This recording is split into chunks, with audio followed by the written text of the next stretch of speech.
Welcome to Music Crush, a new music podcast hosted by Flute New Music Consortium. I'm Elizabeth Robinson. And I'm Nicole Reiner. If you like the show, please rate and review it on the platforms wherever you listen to podcasts, particularly on Apple Podcasts. It really helps people find us and grow the show. And of course, you can learn more about Flute New Music Consortium at flutenewmusicconsortium.com. Finding a home among the experimental, secretive, and gorgeous timbres found in the world of new music, flutist Chelsea Czuchra is a performer who embraces a broad variety of musical settings and repertoire. Her work as a soloist and chamber musician throughout North America and Europe has included appearances as varied as Scotch tape virtuoso and bull roarer player, in addition to her expertise with the flute family.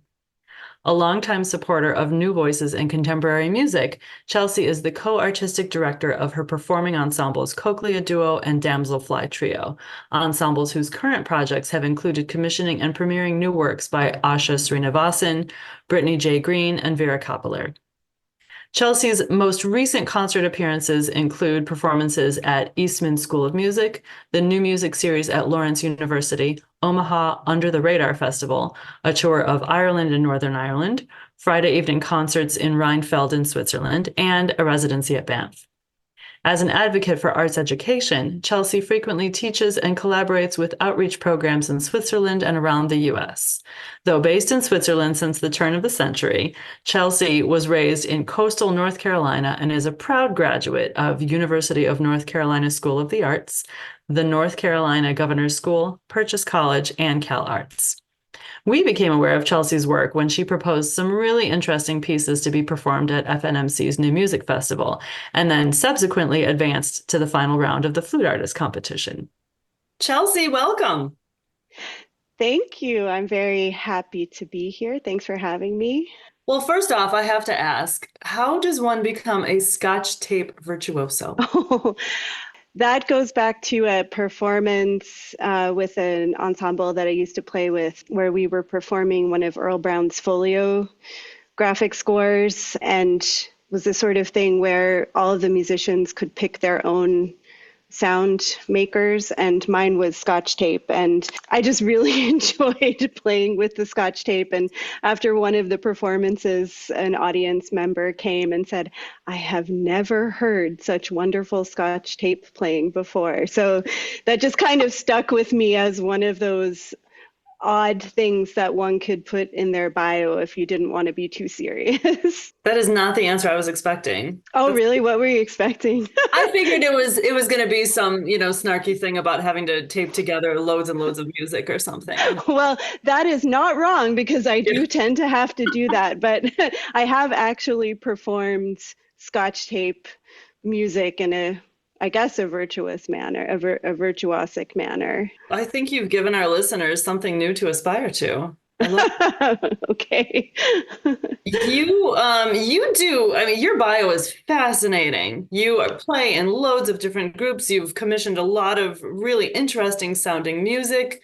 You record. You serve as artistic director for 2 chamber groups. You teach. You do a lot of stuff. I'm tired just thinking about it. How do you choose your projects? Well, most of the chamber music that I do, those projects have come about because of the particular people involved. The duo that I play with is a flute and harp duo, which is with a harpist who is also originally from the US, but is based in Luzern, Switzerland as well. And we started playing together just because we wanted to kind of play flute and harp rep. Then, because I am very much a new music person, I kept, sort of offering more new music pieces and suggesting we commission some work. And from that project, this trio, Damselfly Trio, evolved with a singer that I met at a new music festival about 10, 11 years ago here in Europe. And we decided to play together. She's a wonderful singer. Her name is Liz Peirce. The harpist is Lindsay Buffington. So we started working with Liz one summer, just playing the extant works for voice, flutes, and harp, which pretty much all were commissioned by the Jubal Trio, which used to exist in New York in the 1980s. And, they commissioned George Crumb's Federico's Little Songs for Children. They commissioned a piece by Ursula Mamlock, Harvey Solberger, lots of really wonderful American composers. So let me answer your question a little more clearly. How do I choose my projects?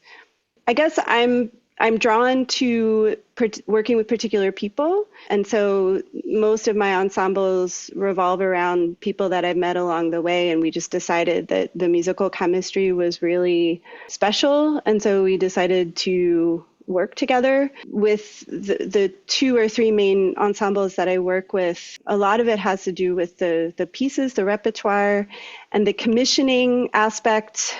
Sometimes it has to do with hearing music by a particular composer and thinking, wow, that would really work well for this particular instrumentation.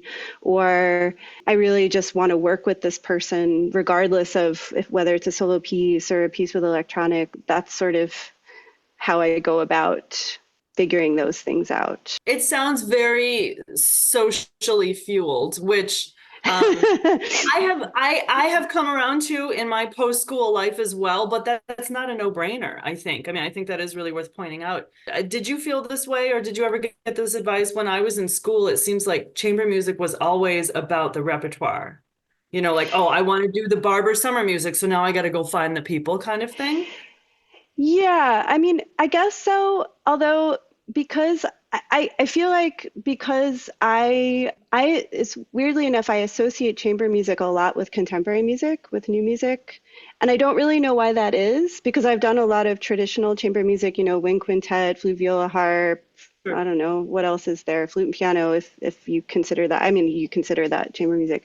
But I guess, I don't know. I never really thought about it. And I think part of what has been the impetus with these particular ensembles is definitely the instrumentation, I guess, but really the musical partnership. I think I have always been very fortunate, even in my school years, that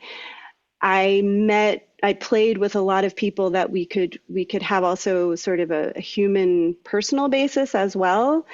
And I guess that's, in a way, it can make chamber musicking a lot more challenging, because if you don't get along with your bandmates, it makes it hard to really play sometimes. So I guess that's maybe also a reason why these ensembles form a very central part of a lot of the artistic work that I do, because they're like little families, I think. What brought you to Switzerland originally?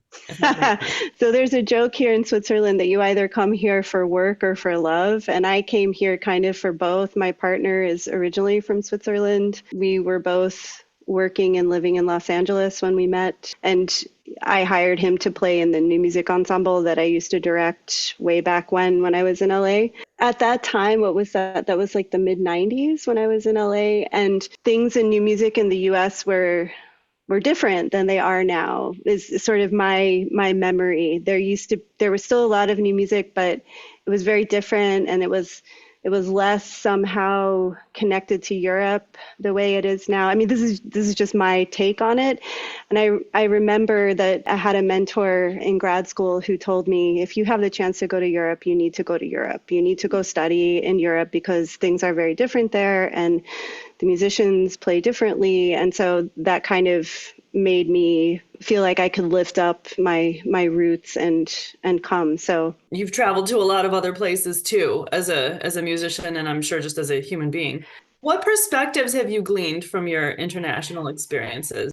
As a person or as a musician, or both? Yes, any of it. Most of my travels really have been in Europe. Like, I've never been to the continent of Africa. I've never been to Asia or South Asia or Southeast Asia. I've really only traveled mostly in Western Europe. I think that for me, at least, it's meant becoming an extremely flexible person. You have to be very persevering to come to a new culture, new country, and build a life. But at the same time, I feel in the places that I've been lucky enough to travel to for work or for pleasure, people are really welcoming and open. Some years ago, my trio Damselfly had a tour in Ireland, in Northern Ireland, and people were just so kind and fun and open to the music and into just exchanging about things. We worked with students in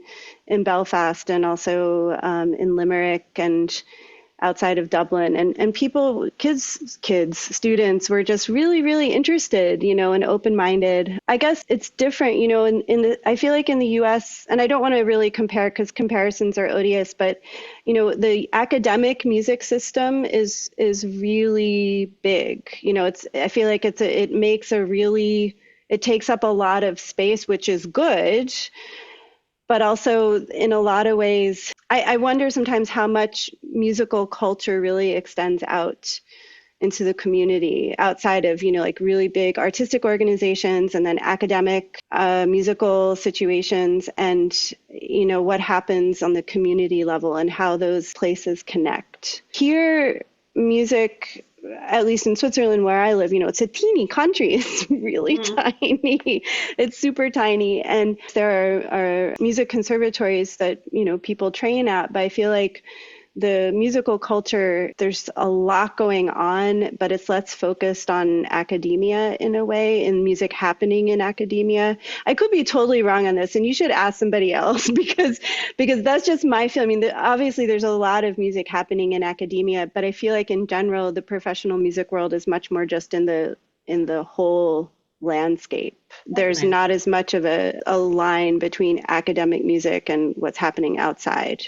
I would be totally open to, talking with people about that who feel like that's different. And that might also just be different, I imagine in places like New York and Chicago, it's very different. So I don't actually know, Nicole, you're in Wyoming.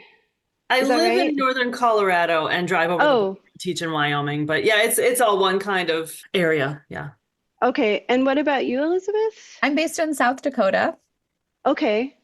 And so what is it like, and do you both teach in colleges and also play in orchestras and various things in between those sorts of poles? Or what are your takes on music connecting outside of academia and large organizations? Well, I think it's even different where I live than some of the major metropolitan areas you were mentioning. So I hesitate to make a generalization about the entire United States because most it's of giant. my career has been in the middle of it. New music for me in South Dakota is almost exclusively on my campus or with, FNMC and in some capacity with, Nicole, who lives in another state, or colleagues from those organizations. I do play in a regional orchestra that is not in the state where I live and that I have held on to across several moves through the middle of the country. That organization is moderately tied to its community. It's named after the city that it's based in. It's supported by businesses in the community. This could be an entire dissertation about something else entirely. The audience is shrinking, and I worry sometimes for the health and the longevity of that organization because I worry that they're not doing all that they can to stay relevant in that community. But I think that is a situation which is faced by most orchestras everywhere in the United States, at least. But those two worlds for me are different. You're making a connecting gesture. I don't know those two aspects of my life overlap much, if at all, except that I hold a flute when I live in both of them. Yeah. I mean, I think that, I guess here it flows a little bit more together into the larger community. Like I remember when I was still living in Los Angeles, I had finished my grad degree and I was living in LA and I was going to make a career in LA, and I had no clue how to do that. And I remember another mentor saying, Chelsea, you should just go do a DMA. And I was like, yeah. No more ivory tower music for me.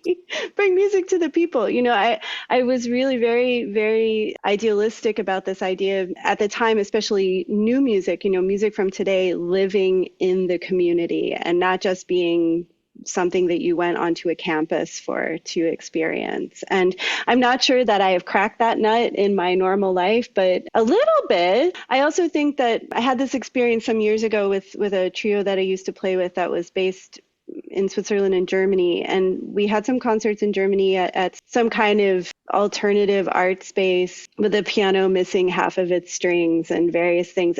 But there was this massive audience. And I mean, we were not known or anything like that, but there were a ton of people at the concert and they hung around and talked about the pieces, and some of them were commissions, but nobody knew these pieces really. And I asked the cellist, she's German and she's based in Berlin, and I said, why is it so different here? You know, why are people with such a huge generational age, from young to senior people, coming to this concert of completely unknown music? And she said, we're just used to it.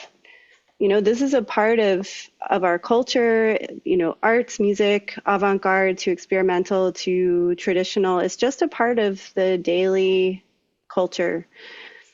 So it's not strange to us. It's not a pigeonhole. It's really, you know, you hear this, it's just been around for forever. And I thought that was really interesting. I wonder how much schooling has to do with it. You know, like in the United States, I'm trying very hard to remember what musical education I got away from band, because band was like my life. Right.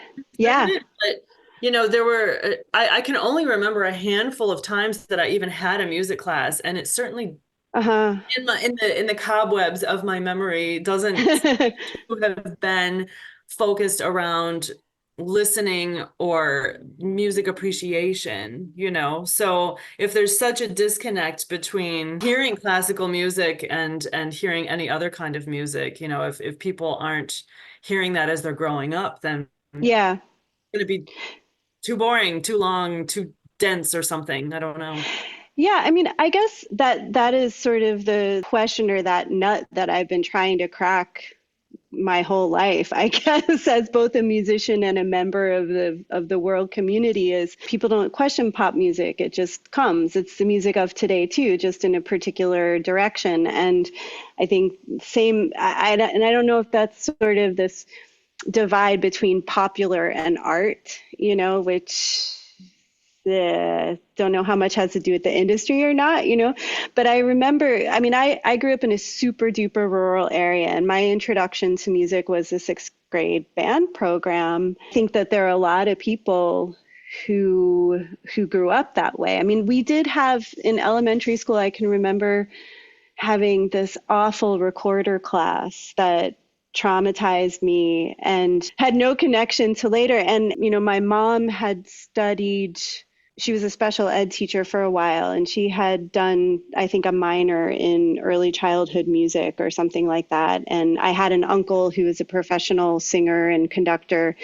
But, you know, that didn't really mean anything for me. But there was a lot of music around. My dad played accordion, but there was no access for me. So I started in 6th grade in the band program. And at some point, my mom said, well, if you're going to do this, you're going to do it right. And she found a retired, I think, jazz saxophone professor who had run or been part of the jazz program at Bowling Green State, and he had retired to play golf in Eastern North Carolina. So she sent me to him to take lessons. He wasn't a flute player. He was a great teacher. I mean, he taught me really everything that I needed to know. And, you know, suffered through my teenage years of not practicing. But then my mom, she would send me to summer music programs that were run at various college campuses. And so I went to those summer things and was like, wow, this is kind of cool. You know, I think I was a band nerd, maybe. I'm not really sure, but I might have been. But then for me, a really crucial moment was I went to a 6-week summer program when I was 15 that was called the Governor's School. And I think there are year-round programs, but in North Carolina, there's only the summer program. And at the time, there was a wind ensemble and a symphony orchestra, and I was put in a symphony orchestra. And I guess the sort of the mantra of the Governor's School is still, it's all contemporary thought or modern thought. And so all the music was contemporary music. And that was for me. Oh yeah, like we played Ives' The Unanswered Question. We played Penderecki's Book for Orchestra. We played John Cage's piece for however many radios. I can't remember how many radios, 12. but there are 12 radios. Okay, we performed that. And the conductor had us doing like, we would have improvisation class on Mondays at lunchtime when everybody needed to sleep, you know, and he would project slides that he got out of the Salem College Library, and we would improvise to these paintings. So that for me was like, oh, wow, you know, I can be creative in this way, and these sounds were really attractive. And I think for me that was somehow also linked to a community experience, because it was all the kids in the orchestra, and you know, then we performed for all these local people in Winston-Salem. So there's always been this community link for me with contemporary music that, you know, that bridge is sometimes hard to build. That sounds amazing. Go North Carolina. Oh yeah, that program still exists, but it's been whittled down to I think 4 weeks. And at the time, it was free, 6 weeks for at least 800 rising 11th and 12th graders in all arts disciplines and all academic disciplines.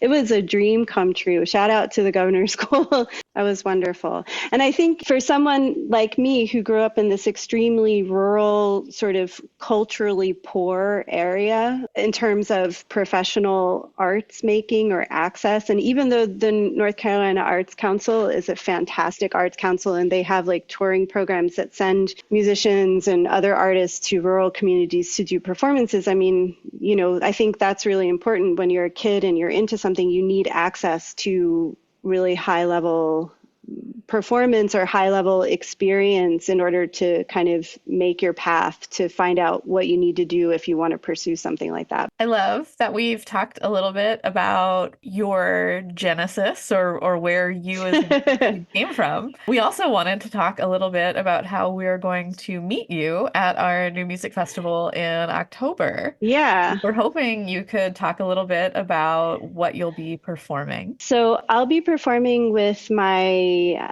soprano colleague, Liz Peirce. We play together in Damselfly Trio with harpist Lindsay Buffington, but we also do duo stuff together. And so we're going to be performing 2 pieces. One is by Marty Epstein, who actually grew up in Omaha. She teaches composition at, I think, Boston Conservatory or Berklee School of Music. And she has a very ethereal and also, I find it a very emotional piece. Although it's very sparse. It's called Sheep and Fog. It's for flute and voice. And it's set to a poem by Sylvia Plath. So we're performing that. And we're performing a piece by Gabriela Ortiz. She's a Mexican composer. I think she's still composer in residence with the Chicago Symphony, or maybe she's moved on to the New York Phil, but don't quote me on that. And that piece is called Rio Bravo 2. It's for voice, flute, and 6 crystal cups. And it's set to a poem by Monica Sanchez Esquire. And she wrote that it deals with the boundary spaces between, well, literally between Mexico and the US. So border spaces and being in between. And it's a wonderful piece. So I'm really excited that we're going to do that piece as well. What are you going to do about the crystal cups? Do you need crystal cups? Well, we need crystal cups for sure. So I think we're going to solve that challenge by making a fixed media patch for it. So record the cup so that we can actually play it anywhere we want. I was initially thinking I would just put out a general call to all the people coming to the festival and say, hey, who wants to jump in on crystal cups? But after looking at the schedule, it's so thickly packed that I think we'll do better if we just have a fixed media patch for us. Yeah, I was wondering because I'm driving and I thought, I think I have the opportunity to bring some crystal cups from Colorado, but the patch sounds like a good long-term solution. In general, with music, with electronics, I've had some interesting experiences with composers that want to write these really, these works with electronics, or let's say works for prepared piano. And I always encourage when I, as a soloist or in chamber situations, when we work with composers, that, it has to be something portable, because we can't always guarantee that we'll be in a university performing arts space with, huge tech capacity. And I don't know. I think there are some really good workable solutions now for fixed media, unless it has to be some kind of surround spatial kind of thing. And then, I think that's what we're going to do. And I think Liz, I'll be meeting Liz in Minnesota, where she lives, beforehand to rehearse. And then we'll drive down together. And so cups or no cups, we'll be there. Nice. We do have a number of percussionists who will also attend. And having worked with one who recently, the setup included several sized mixing bowls and marbles, and it was a whole thing to find mixing bowls. I can hook you up with a guy who can probably help you with cups. Yeah, definitely. Although, Liz is the kind of person that she will go to. There's sort of like a farm and farm supplies store chain in my area called Londi, and she was a fellow at the Lucerne Festival some years ago, and wanted to buy some cowbells. The big cowbells that the cows wear on the Alps. And so her host family took her to the local Londi in Lucerne. And so every time she comes here for a project, she goes to Londi and buys. So she's the kind of person who will go into a farm supply store and just play the bells to pick, for a really long time. So I'm going to trust her to, I don't know, spend some time trying crystal cups. Yeah.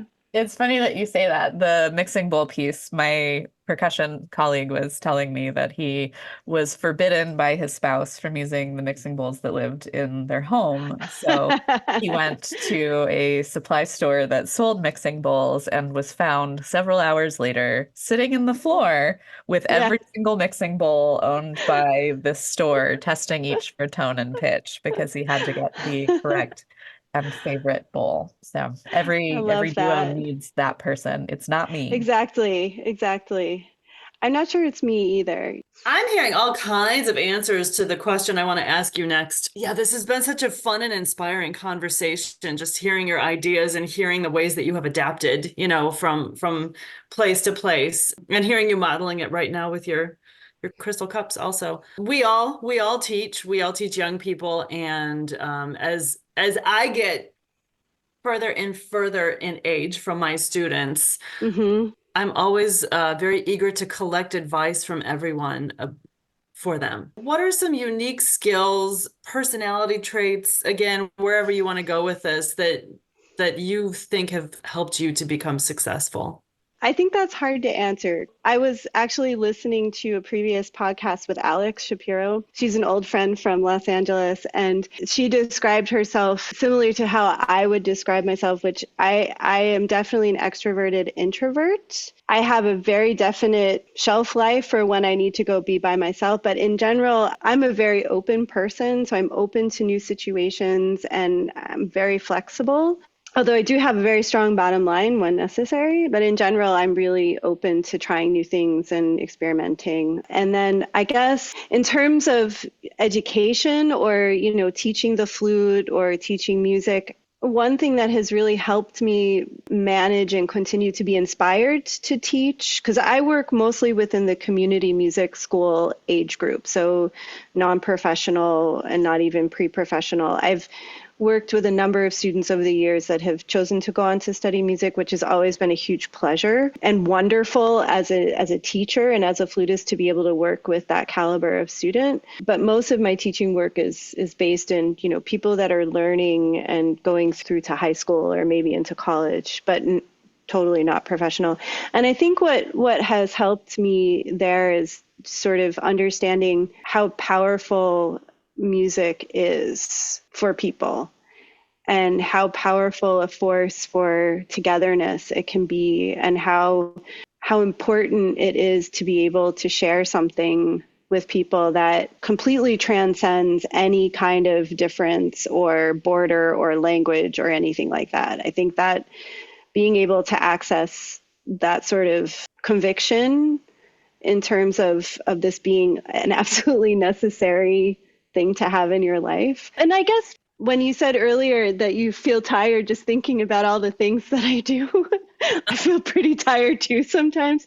I mean, I do a lot of the administrative work for some of these projects. And in general, I like to write grants. I mean, I'm not going to say that too loudly. In general, I like to do that aspect of things too, because I think it helps to be able to articulate the essence of something, which essentially when you go and hear the project after, there are not going to be any words unless there's some text for it. So being able to articulate why it's necessary to have this thing created, I think is something I like to do. And so I guess I have an unquenchable, always renewable source of inspiration to keep making these things happen. I think every duo needs one of those too.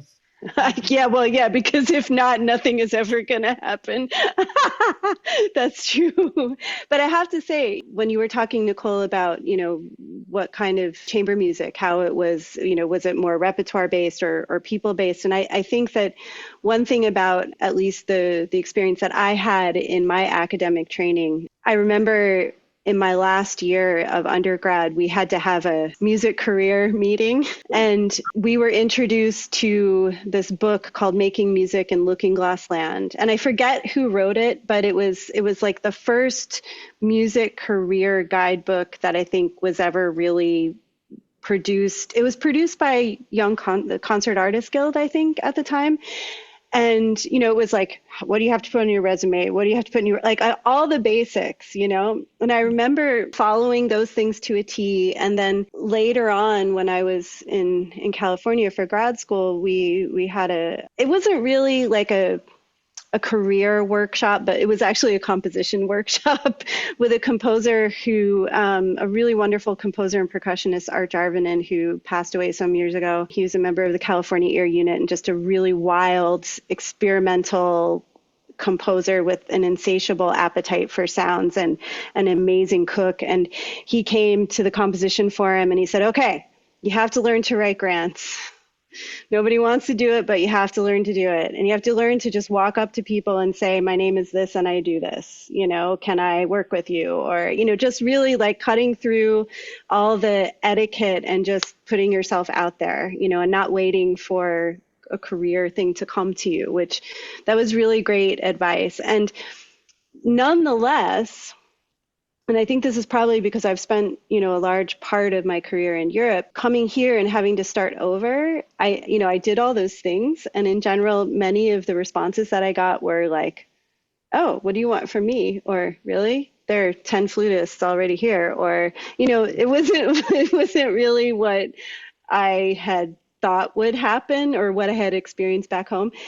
And so for years, I kind of made little baby steps alone, trying to sort things out on my own. And then a few years ago, I decided to apply for a mentorship program with this great organization called Bespoken, Let's Bespoken.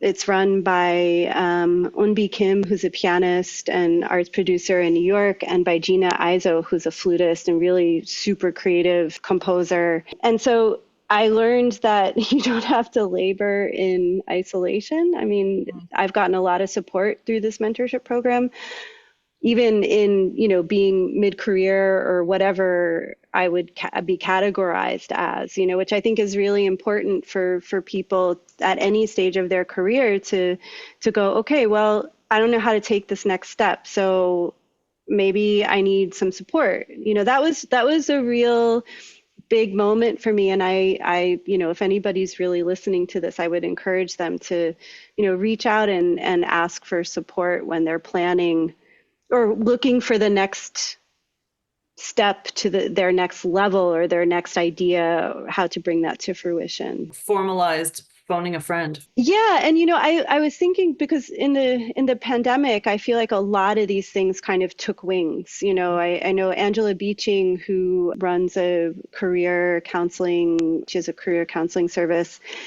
she started hosting, these Zoom calls every week with people, and, free resources, and, also paid things. And I just somehow, I feel like still you kind of have to stumble along your own way to build a career. And I mean, I know that a lot of people now, they go and get a doctorate and try to get a university teaching post. And I think that's great, if it works, if there are any of those jobs left. But like the creative aspect of building a creative career, I feel like we don't really have, as flutists, we have orchestra and we have academia or private teaching, and they're all valid. But like, if you want to have a very creative life where you produce music or create music yourself, I feel like there aren't necessarily that many clear ways of offering guidance to facilitate that. Speaking of Looking Glass Land, in a world where limits don't exist, could you tell us a little bit about what your dream project would look like? Oh boy. Okay. So I actually have a dream project that has been percolating for a number of years, and it involves Alex Shapiro.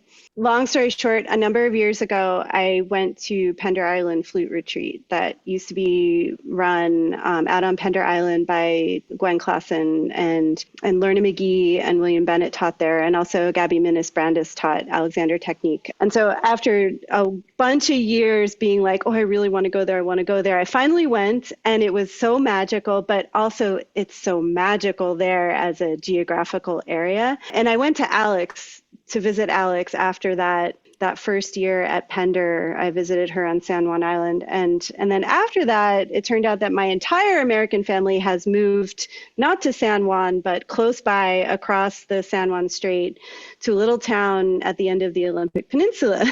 So now I get to go there a lot, and I just love it. It's gorgeous. It's the most magical place. And so my dream project, I feel sometimes a little bit embarrassed talking about it, just because it's so, I don't know. So when I was in second grade, I had to do a project in my gifted and talented class, and I did a report on orcas.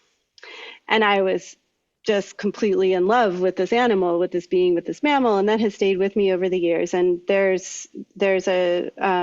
several pods of resident orcas that live in the Salish Sea. And so I am trying to put together this project where Alex will compose some part of an immersive audiovisual piece that incorporates orca language and video from that area underwater. So that's what I'm working on now. I really want to be something where the audience goes into the space and is just surrounded, like if they were in the water, if they were with the animals too. And Alex, she wants to do some kind of AI generated stuff. And I'm kind of like, what does that even mean? Because I haven't gotten that far. But, she's written all of these wonderful pieces with electronics involving flute and other instruments as well. And so I really want to create this program, which is just one long piece that, kind of like when you go into a planetarium and you sit there for 40 minutes and you experience this thing and you come out and you're like, wait, where am I? But I want it to be based in the language and dialects of these resident orcas. So yeah, that's my dream project. That sounds amazing. You'll have to keep us posted. Coming back down to earth, I suppose. Yes. Do you have any new projects that you're working on right now? My trio, Damselfly, we're just finishing up the edits for our first recording of pieces that we both commissioned, and also other pieces that already existed that Jubal commissioned. And so hopefully that will be out sometime in the next half year or a year. And then we did a recording of a piece by Asha Srinivasan, which I think the consortium has commissioned. So we commissioned a piece from Asha that got its premiere back in April. It's called Bhumija Returns, and it's a really fantastic piece. I mean, she's just such a wonderful composer, and she wrote this just killer dramatic. It's basically a monodrama and based on the story from the Ramayana. And so we premiered that back in April and recorded it. So I don't know when that will be out. She's working on the final edits.